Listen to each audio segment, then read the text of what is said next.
only the equity values the asset. So if you're buying a house that's too big and you've only put down 10% and it's 90% mortgage, what do you really own? You really own the 10% at whatever price it is. Sometimes housing goes flat for a while. It's okay, but it's not okay if it's too much house. If you're a 25-year-old and you're on that 70K that you talked about, and your objective was to make money, you don't have kids, you're not in a relationship, would you buy a house? No, I wouldn't, because why do I need a house unless I'm renting it as an income property? I'm buying a house because I'm getting married. I'm going to raise a family. I need a house. I mean, is that the use case for buying a house, you think? I think it is. People, but it's not. There are many people that say, I love real estate. I'm going to buy 3 houses. I'm going to rent them out. That's a different business. And I know people in their 20s that do that. In fact, they're successful. That's all they do. And so that their job is to find houses, buy them, fix them up, and rent them. And they manage that geographically tight portfolio. It happens a lot in student housing, for example. Got a good friend who's involved in student housing. He's very successful. He just focuses on one aspect, buildings that rent to students, and he manages it. And he, raises a family. He's successful, but that's one thing he does. That's not the same as saying I'm going to buy a house because I just got married and I'm going to have a child in the next 24 months. Then you should have a house. But if you said to me, I'm single, I want to make money, I wouldn't buy a house. That's not the number one asset class. I think I'd get a diversified portfolio and just ride the pony with that for a while until I meet that special person I'm going to, raise a family with. And then I have a little nest egg I can work with. I mean, wealth creation comes down to one word: discipline. That's it. The ability to look at something and say, I'm not going to buy that. I'm going to keep that money working for me. Not many people have that discipline. Wealthy people have that discipline. You meet them later in life, you realize when they were young and had nothing, even the ones that were employees their whole lives that are now financially free, had the discipline to say no. There's so much stuff you don't need. And you should never buy a watch unless you can afford it. Ever go on debt for a watch, because people hear this stuff, say, I'm going to buy watches like O'Leary with red bands. No, you're not. That's why I wear watches now that cost under $500 to show kids, you want to get into horology, you don't have to spend, $50,000. Here's a Timex for $265. It looks beautiful. Get that. You said, don't buy the house until you meet your partner, etc. How much does the person that you fall in love with have an impact on your finances, your money, your chance of success, in your view? It's everything.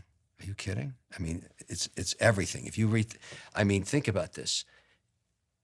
You need to find somebody. If you're an entrepreneur, so we're talking about the third now that want to go on the rocket ship ride.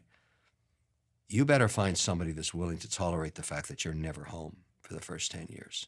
They're going to raise a family by themselves because there's no balance in life. That idea of balance is complete bullshit. I mean, it's just bullshit.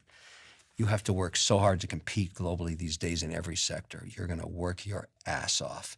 And it's not going to happen Anna Skye did it in 3 years, but she had worked much harder previously. It was not her first deal.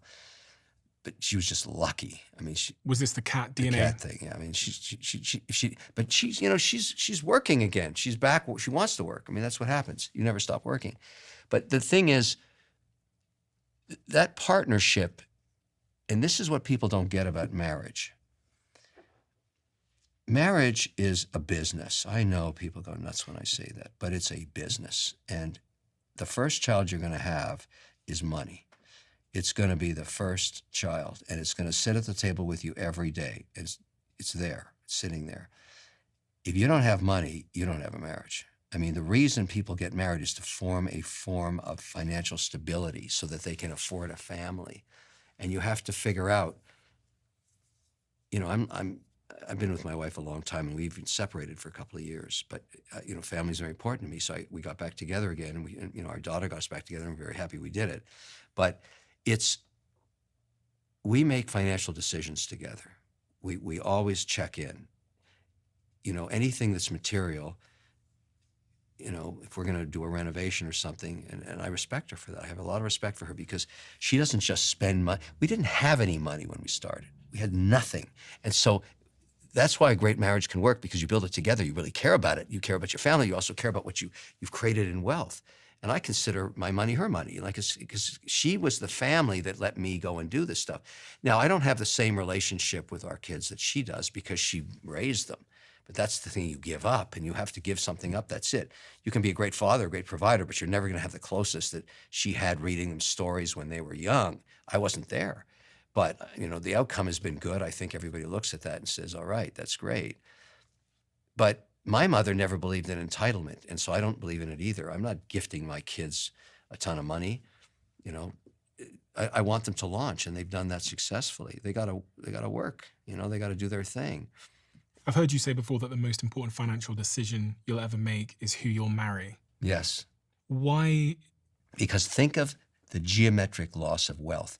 Every time you get divorced, you pay the woman that you divorced or man, and you pay the government a third, often through capital gains and liquidation, because you can't separate all the assets without liquidating them sometimes. So you've got the government sitting there, you've got the other spouse sitting there. This is the stupidest thing you can ever do. It took your whole life to actually create this nest egg. Could be, you're 45 or whatever, you've got a comfortable life, and all of a sudden you don't like your wife or husband? Think about that for a while, because you are going to wipe out up to 2/3 of your wealth. You better really like somebody else a lot. And frankly, sometimes it's not the other person that you're divorcing, it's you. You're the problem. If you're getting married for the third time, you're a guy or a woman, it's not them, it's you. There's something wrong with you. And you should probably not get into another economic union. You should probably just date till you drop dead, because it's stupid. Marriages are tough. I mean, they're tough. Anybody who's been married for more than 20 years knows exactly what I'm talking about. But they accrue more benefit than anything. So if you're happy 51% of the day with your wife, stay with him or her, husband or wife. That's very important. How often do you think divorces are a result of money issues? Well, you may be shocked at this. I wrote a book about this, and I decided Men, Women, and Money a long time ago, 10 years plus, right?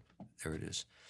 And I did some research, and I went to meet some of the top divorce lawyers in North America, in New York, in Boston, and other cities. And I said, look, I want to kind of do a pie chart of the reasons for divorce that 50% seemed to end in divorce within 5 to 7 years. Every one of them, they didn't know each other, said it's not infidelity, nothing to do with it. Most marriages can survive infidelity. They can't survive financial stress. And so what happens invariably is you fall in love, but you didn't do any due diligence on that person's spending habits or their financial history, because l'amore is so wonderful in the early days. You didn't do any diligence on their family or them or their brother or bankruptcy in the past or whatever it is. And then you get married, and the euphoria starts to wear off, and you notice that the other is outspending you, just buying a lot of stuff beyond your means. And that starts the first friction. And then that credit card comes in with $100,000 on it at 23% interest, and another purse was bought or whatever the hell it is. And you're starting to sink, because you may have married somebody who can't stop spending. This is just a typical. There are people that have no discipline. They just can't.